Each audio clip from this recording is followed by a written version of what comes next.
This is KCPX-4, Salt Lake City, Utah. It's 10 o'clock. And it's 4-star news. The late report. Wednesday, during 1965, Roy Gibson in the news.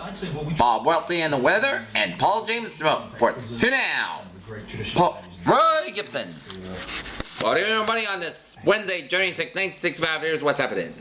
In Moscow, the Soviet leadership via its press media Wednesday accused President Johnson in effect of paying lip service to the cause of the peace wall, doing nothing about it, and even permitted American aggression in South Vietnam to continue.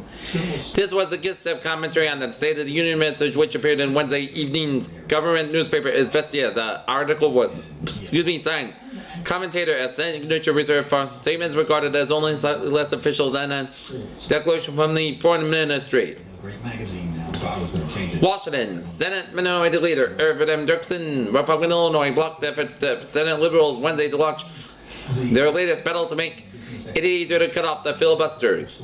Dirksen moved quickly when Senator Clinton P. Anderson, New Mexico, requested immediate consideration of a resolution to enable 3/5 of the senators present and voted in opposed debate limit and closure. Would be surprised at that because they feared what would happen to the law. Washington, Dean Birch's latest offer to compromise was rejected Wednesday by prominent leaders in the movement to replace him as the Republican National Chairman. Calling his offer no basis for settlement, Craig Twex, Republican National Committee from Pennsylvania, said at least 72 votes, a clear majority, will be cast against Birch when the 132-member Republican National Committee met in Chicago on June 22nd and 23rd. Birch insisted, on the other hand, that a majority of the committee will vote for him. High-quality news products like the Times and the Sunday Times of London In Fort Worth, Texas, the F-111, formerly called a TFX, performed for the first time Wednesday in the aeronautical trick that makes it potentially the most versatile plane ever built. It folded back its wings in flight. For takeoff, the wings were outstretched, enabling the plane to get to the air after a run of less than 3,000 feet. At 10,000 feet altitude, Chief Pilot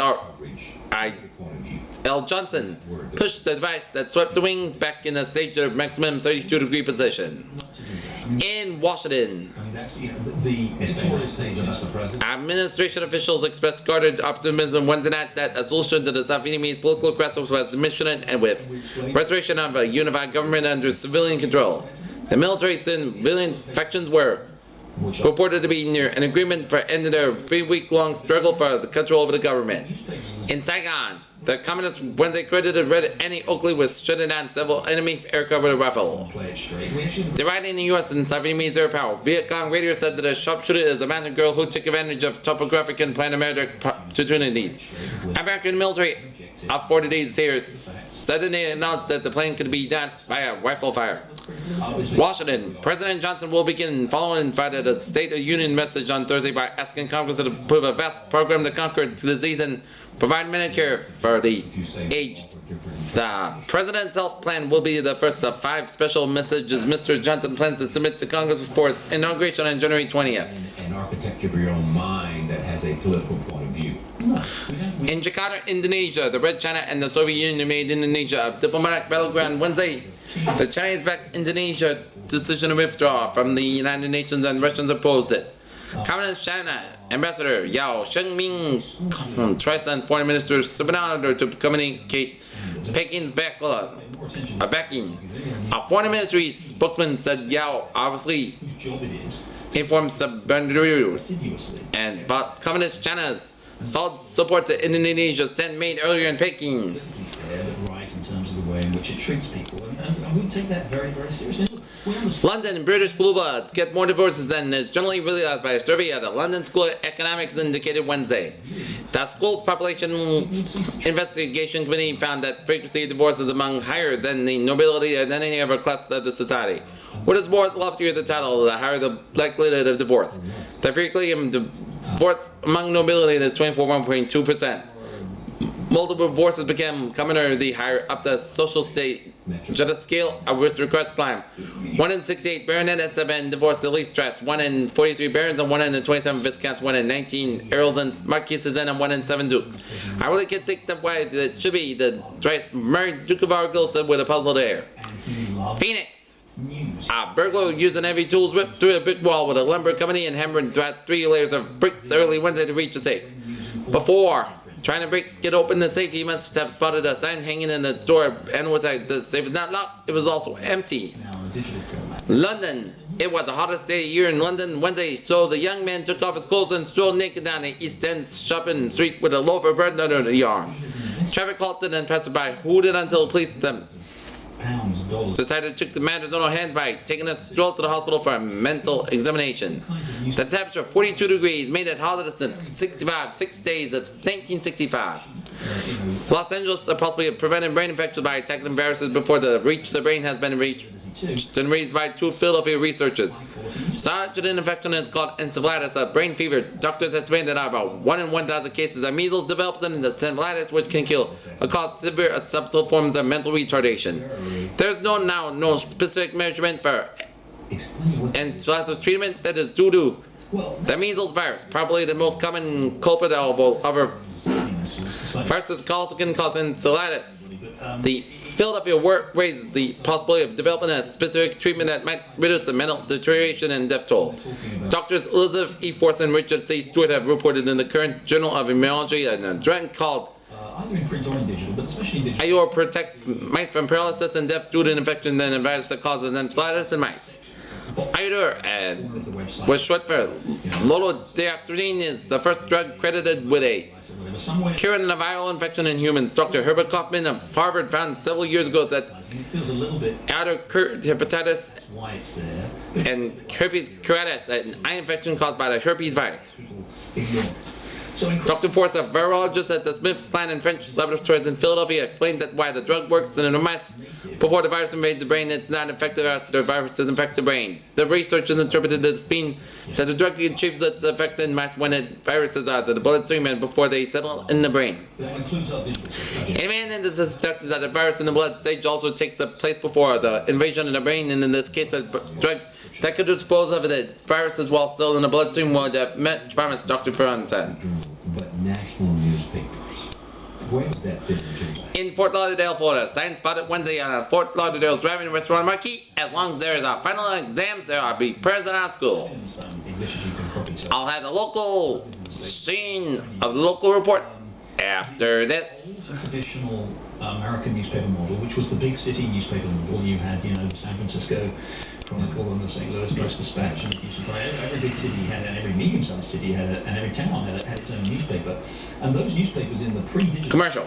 would bring you everything. Now, on the local news. In Canterville, Iron Canyon, determined citizens of this tiny southern Utah community population 20 Wednesday were permanent appeal for They run AP stores on around the world. the town to get President Johnson intervened in their fight to gain access to Interstate 15. A group of citizens will sign a letter to be mailed to the president on Thursday. The action resulted when it became obvious that the United States Bureau of Public Works will not sanction an interchange where no will to approve a gravel road financed and finished by the townspeople in direct move intended to obtain the desired access. A tight rein on proposed legislation and organization in the Utah State government offices was applied from at least 2 points. Wednesday, Governor Rampton clarified his no lobbying directive first indicated that Tuesday that Attorney General Phil L. Henson supplemented the policy during a staff meeting of his own. Nationally and internationally. And that's what we are. I should have said off. Salary increase for 125 employees in 9 departments were approved Wednesday by the Salt Lake County Commission. The monthly pay boost ranging from $5 to $9 all were effective on January 1st. More than a fourth of the employees involved in the first round of salary increases granted by the Commission by this year are in the health department, where 32 persons in the sanitation and public nursing division got raises ranging from $12 to $52 a month. Grand County School District will be able to function within its current $65,000 to $865,000 budget for the school year and still pay off some of its culminated deficit of $134,000. Harold Lee Cannon, Finance and Publications Administrator, State Department of Public Instruction, gave this report to Dr. T.H. Bell on Wednesday, the State Superintendent of Public Instruction. Grand County Dr. Bell explained that ended the 66-1 school year with a $50,000 surplus that the superintendent, Mrs. Helen M. Knight, retired. Vigorous debate between the prosecution and defense counsel over administration of offered evidence marked the interrogation of witness Wednesday in the opening and preliminary hearing of William Lee Sadler, charged with first-degree murder. Sadler, 6'1", was charged in 1930 February death in Dorothy Dexter Moormaster on a lonely Salt Lake County road. Sat quietly and without apparent motion as a former deputy sheriff described finding the body about 2 miles south of That's right. Yeah. So we're in more narrow. 48th Street near 13 Used to do everything from. 1000 West. A retired police officer, Clayton Blank, 573 North 10th West, presented the first certificate from Richard C. Dibble, Deputy County Attorney, when he failed to positively invite a body which was saw. February 2nd, 1930, is that Mrs. Moormaster who we testify you do. The county attorney have then failed in an attempt to have admitted evidence and documented purpose considered to be a confession. Virginia Trotti, 640 Wall Street, 50 East, testified that she was a 14 years old and maid at the Moormaster residence. Former Deputy Sheriff Clifton T. Taylor of 1158 Westminster Avenue, 1865 South Chestnut, that was dispatched by about 2 a.m. on February 22nd, 1930 to investigate a body in the old pole line road. John Nemirat, Director of the Division of the Utah Department of Health Vital Statistics, confirmed the death certificate of Mrs. Moormaster. Defense Counsel Seymour, Defense Counsel Summer J. Hatch, and Jim Minister May noted the fact that the certification of that contained erasures. Captain Dewey J. Phillips became the center of the dispute between defense and prosecution in the successful effort of Mr. Dibley to have a tape-recorded confession. Hereby the court brought the court recess before the subscribe to get all of the news. What we've done, we've built on that in the last 5 6 recording was heard that hearing will be resumed Thursday at 2 p.m. before City Judge Horsey Beck with a memorandum from Defense Counsel to the And that's been very stability of the confession before the state formally establishes that a new and you don't really just put it out there for free. murder was committed, and that if the victim was Mrs. Moormaster. Utah Tourist and Public State Council Director James Cannon Wednesday took exception to the tourist figures contained in a report circulated by the Utah Visitors Bureau Commission Committee. UBC provided a report to the 1965 Utah Legislature and Governor Rampton, which says that in a 10-year period, Utah's tourism increased by 48%. I'm on the news side, so I don't make these decisions, but you can. It also calls for $1 million annual expenditures for promoting Utah tourism. Orem, Utah. Orem police reported a baby boy was found abandoned Wednesday evening in a car parked at the Orem 6th Ward Chapel. Lieutenant James Simmons said the boy was about 9 months old and was found in a car belonging to Mrs. Erlene Custer of Orem. Miss Custer said the car was parked in the side of US Highway 9 when the child that she said was found by a group of girls that they were about to leave the church. They in turn notified Miss Custer. She said the child was in the backseat of the vehicle and may have been there sometime since the youngster was cold when found. Lieutenant Simmons said that the child probably would have been turned over to the officials of the Child Welfare Department. He really is a personal technology columnist for a journal. A sofa failed at Warren Knowles was stolen from a self-service laundry at 727 East. The manager told police Wednesday. The Salt Lake City Commissioner on Wednesday that they agreed that the written reports should be submitted to the city and county government and government bodies of the police and sheriff's departments at the conclusion of the talks and consultation of the law enforcement services in the Metropolitan Hall of Justice and Jail. It's my opinion that the proper consultation made. We will not need any additional space, Mayor Jay Breckenlee said. The aim point of joint city-county operations were so that the people of the bond election taxpayers were given an consent consolidation which we made. Wherever possible, we owe them an obligation which I listed to keep, Mayor declared. Meanwhile, Sheriff George W. Beck said city plans to consolidate city and county law enforcement activities whenever possible. Utah public school pupils attending classes less than a full day number 10,394 at the start of the current school year, the U.S. Official Education reported Wednesday. All elementary pupils they were in the Alpine School District 1,325, Emory County 130, Grant School District 8,344, and Murray City School District 595. The Utah State Department of Public Instruction said its supplementary report. In Granite District, George H. Marchant, supervisor of the Statistical Service, said that the report includes schools at double sessions at half days. Grade pupils. The report also said that Utah had 71 classrooms completed at the tour but abandoned during the 63-64 school year, and that at the start of the current school year that it was 9,36 classrooms in use. Total public school pupils in the state were 22,631 and 165,345 those in elementary grades as the first weeks of the current school year that required a service of 10,500 teachers whom 311 were teaching on letters of authorization because they were not fully cursors in the state. Last spring, Utah graduated 12,745 boys and girls from its public high schools. Utah's enrollment helped take the national total to a record 41.4 million students, increase of 3.1% over a year ago, and excludes the 6.9 million students enrolled in non-public elementary and secondary schools. The national survey also showed an increase of 73,500 teachers on 4.7% and a total of 1.5 $1.81 to $1.851 million of both full and part-time. 78,700 full-time public school teachers in the nation, 5 fewer than a year ago, fell short of state certification standards. Graduates in the U.S. public high schools jumped to a total of $2.021 million in 1964, talent of 73%, and the students who had the 9th grade 4 years earlier. That doesn't slight but encourage a decrease in the ratio of high school dropouts. Number of school districts declined well only 20,000 to 29,400, remaining after numerous consolidations throughout the country. Of those 3,004 districts do not operate schools but pay tuition for children attend neighboring district schools. School districts completed 69,300 classrooms, 63,604, up from the 65,300 of the previous year, and the total classroom used in the nation's number $1.549 million. About 17,100 classrooms were abandoned and 63,604 because of school or district consolidations, population shifts went on buildings and school fires. Okay, Bob, what do we have right now? Take it away, Bob. Good evening, everybody. Good evening, Roy.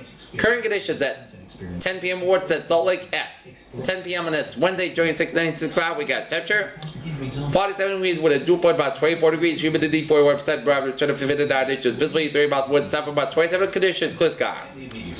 Okay, let's take a look at our 10 p.m. ports at 47 degrees out in Logan, 47 in Ogden, 47 in Salt Lake City, 47 in Provo, 47 out in Randall, 47 out in Cedar City, 43 out in Cedar City, 43 in St. George, and 47 in Moab.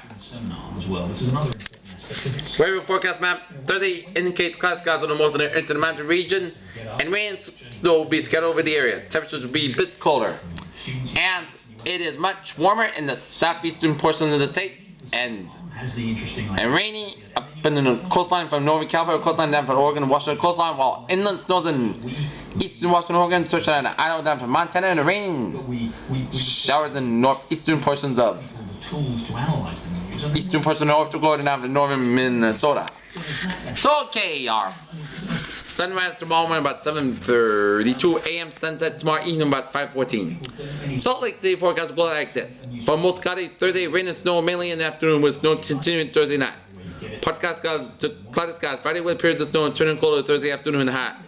High Thursday near 50 degrees, low in the low 30s, and high Friday near 35 degrees. Continue windy in Thursday afternoon. Utah becomes mostly cloudy on Thursday. Rain and snow west mainly in the afternoon. Snow and rain changes to snow spreading over most of the day. Even for the bits of the newspaper they particularly interested in. State Thursday night continued mostly cloudy Friday with periods of snow. Turning colder Thursday after the night. Highs Thursday 30 to 52 degrees. Low 25 to 30 degrees. Highs Friday 32 to 42 degrees. Continue windy west to the valleys of Thursday. Southeast of Idaho. Mostly cloudy Thursday Friday. And Thursday night. Was snow rain changes to snow Thursday and snow continued to Thursday night. Podcast skies are cloudy. Friday with occasional snow. Turning colder highs both days about 20 to 42 degrees. Lows 20 to 30 degrees.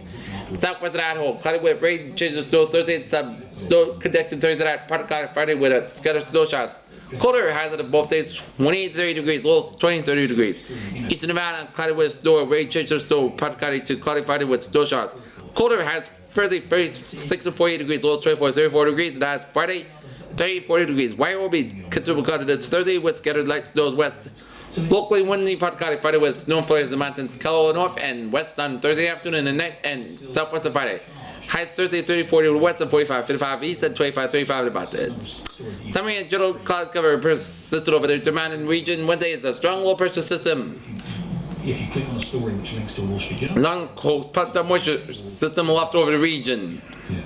And that delivers a lot of subscribers. The moisture was concentrated heavily in Arizona, southeast Utah, and New Mexico, where moderate amounts of rain fell in the morning and afternoon. Blended reports. More than 1/3 of an inch. Pressures began falling rapidly over the intermountain area in the afternoon, resulting in increased southerly surface winds and afternoon temperatures were again well above normal, with rain most in the 40s and the lower 30s. Relatively small in terms of the total pie. Or the low readings mostly in the 40s and low 50s. Utah, eastern Nevada, temperatures average above normal. Occasional rain with higher elevation north Thursday, and again over most of the area beginning in the week. 7 at Idaho, temperatures near normal. Freezing periods of rain and valleys and snow about resulted in substantial amounts of precipitation. Wyoming, temperatures near normal. West 5 to 10 degrees above normal. East and scattered snows were mountains. To the west, What we try to do, being the journal, could see some scattered snows in Wyoming mountains. And that's gonna be it for the weather. I'm Bob Watson here now. Paul James and the sports. We'll come up in a few minutes here. Journalists, editors, or reporters interviewing people on stage. People don't pay to get interviewed or don't pay to get kind of up on stage. They pay to be part. Okay. When you look at the Sports with Paul James. Take away, Paul. how much you Thank you. Utah State's great 1-2 punch of Wayne Estes and LeRoy Walker will attempt to KO Utah's Wolfpack scored the combination Thursday night at the Eider Nelson think within a few years, Fieldhouse. the vast majority of The tip comes at 8 p.m. and there should be an empty seat in the integrated basketball pavilion in the Utes. They're probably some of them. Provo, Brigham Young University basketball team warmed up for Saturday night's big game with Utah State by rolling past Seattle 92-72 and Smith Fieldhouse here Wednesday night. The Cougars fell behind their average of 96 points per game, but only because Seattle elected to play a slow-down, ball-control game in the first half. When you're in the back of a car or yeah, exactly. When you're in a position, an inconvenient location. Look at Utah State's All-American basketball player Wayne Estes has two personal charges coming up this week in the form of traditional games with Utah Thursday night and Brigham Young University Saturday night. Estes has helped the Aggies beat BYU and Utah 7 times while losing only once in the last 2 years. He hopes to lead the Aggies to a clean sweep over the traditional rivals in his senior year. That's because the penetration of smartphones is still relatively. Other college cage basketball scores: Westminster over Western Montana 80-71, Montana State 68, St. Louis 63, DePaul 99, Memphis State 70, Marquette 71, Loyola Illinois 69 overtime, Bowling Green 73, Toledo 69, Villanova 78, St. Francis New York 71, Georgia Tech 84, Swanee 71, Marshall 109, West Harvey 76, Wake Forest 107, North Carolina 85, Miami Ohio 68, Kent State 47, Ohio University 91, Western Michigan 70, Temple 65, Delaware 46, Louisville 92, LaSalle 80, West Virginia 7, Virginia Military 79, North Carolina State 73, Virginia 67, and Providence 89, BC 79, Boston College, and St. Bonaventure 95. Lawrence Tech Their first championship since the heyday 61. Bobby Bowden. And on the other side, after a remarkable season, Nick Marshall, the losing. In New Brunswick, New Jersey, one of 12 nominees become a member in the National Football Hall of Fame this weekend. That 12 men are all former coaches, according to Harvey Harmon, executive director of the Shrine. Coaches' retirement 3 years longer than eligible. The winner will be announced in Chicago this weekend at the NCAA convention. The nominees include Eddie Corms, one of the first coaches to use the passing game while at St. Louis University in 1906. Carl Stavely, a pioneer in the use of films of coaching. Lou Young, who has through the Spirit Attack at Penn. The late Jim Tatum, developer in the national powers at North Carolina, Maryland. Frank Leahy of the great Notre Dame squads of the 40s and 50s. Chick Meehan, a one-time mentor at NYU, Manhattan, and Syracuse. Two men will move from the collegiate circles to the pros before their careers ended. Are in the group. They are Earl Greasy Neal and Jimmy Fallon, who coached for 27 years. They end up getting the fake punt, leading to their first touchdown to get it to 21-10. Of course, they got back into the game in the second half, but that was a turning point in the game, not only from a points perspective, but the momentum to try to get things started. There's Big Jernigan. He had a great game in the middle of that defensive line. The winning touchdown pass. Stork, the Remington winner, who anchored the offensive line here tonight. So Florida State answered a lot of questions here tonight. Everybody wondered, what would they do if they were pushed to the wall in the fourth quarter? Well, they responded like champions. 21 fourth quarter points. There was only one field goal, that was kicked by Florida State in the third quarter, and then they outscored Auburn 21-10. Bill Ulrich, athletic director at the University of Indiana, talked football coaching jobs with Ray Nangle, University of Utah, grid mentor, but no job was offered on no job. Was asked the youth mentor said Wednesday. Ulrich en route to the Midwest after the bowl game of the Rose Bowl, spent some time with the Utah coach. Westminster College, 14th in the nation in the small college basketball rankings, will add football to the select program beginning the next fall season. Yeah, this is such a big win. In Detroit, Everett Stenning Grandless, the former Michigan State University backfired. Ace fired last week as the assistant coach of the Detroit Lions will be named Sunday as the team's new head coach. The Detroit News said Wednesday. Anytime soon. In In Syracuse, New York, Gary Wood, who just completed his rookie year as a quarterback with the New York Giants in the National Football League, took a pre-induction physical examination on Wednesday. There's no indication whether Wood would be called up for military service. He was at a group of 15 young men from it scheduled to take the classification physical. Jane Sauber, the world's best women's slow jet slow racer, according to FHS Radiant, said Wednesday she will be at her Sunday's Snow Cup against in that great slalom at Alta. Her entrance will boost the race to the prestige that enjoyed years ago when big names such as Friday Pfeiffer, Jack Reddish, Andrew Speed, Lawrence, and Buddy Warder won the fabled cup. Jean won silver medal and the Jen Sloan set a bronze medal at the Slope 64 Winter Olympics. Said she is the driver to Salt Lake City from McCall, Idaho, when we'll arrive here Thursday evening. She plans to attend the University of Utah, the quarter to race with a youth ski team. Of winners of the traditional race were Corey Egan, father of Dave Egan, who will be racing Sunday. Egan followed his father's footsteps, may win the men's top set. Mark Melville, coach of the University ski team, won the Cup in 1954-55. Jim Gaddis topped the men's division for the past 3 years, has been since retired for the racing circuit. Morgan Waltz was never Olympian, won in 61-63.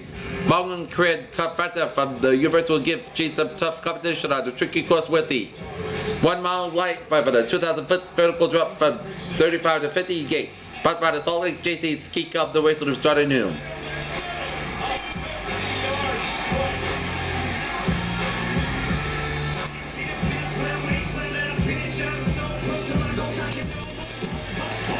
Impossible fact may seem the harder golfers around Salt Lake City have been getting the licks the past couple of days.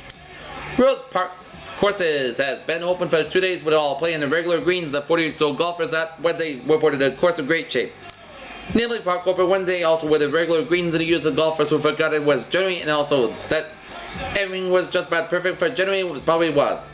Los Angeles Arnold Palmer, world's richest golfer, announced Wednesday that in a new win more play list. Paragraph is 65. I won only 2 tournaments last year and finished 7 times in second place. This year I've my set on winning the National Open, the Masters, and the PGA. That will be a nice starter. Palmer here to play in the $70,000 Los Angeles Open, which starts Friday, said he would play in only 15 or 18 tournaments this year.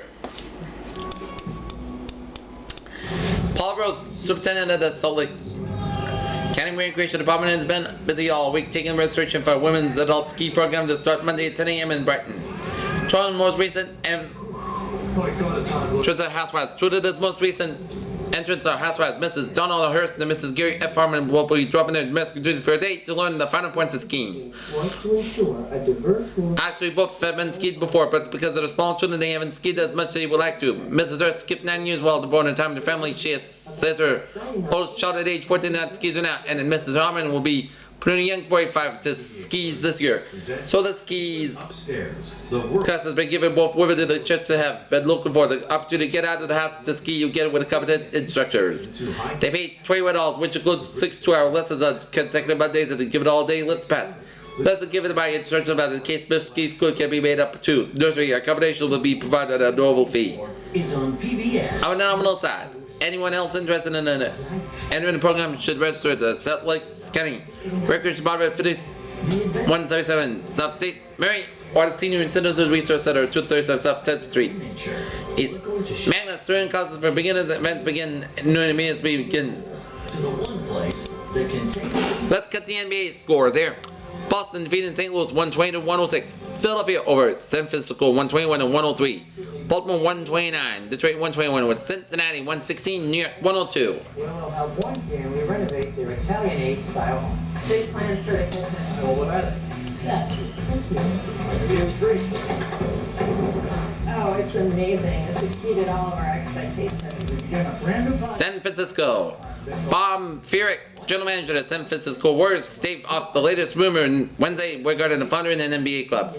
We're not entertaining any thought of moving to Oakland. Furyk said the speculation that report must have been started because the plans over there are building a super coliseum. The New York Journal American said Wednesday that Paul Hornung, the Golden Boy halfback, has finished with the Green Bay Packers, said he may be trained in the New York Giants. The newspaper said Hornung and his coach Vince Lombardi reached the breaking point last week in Miami when the Packers were playing and training for the National Football League playoff ball game with the St. Louis Cardinals.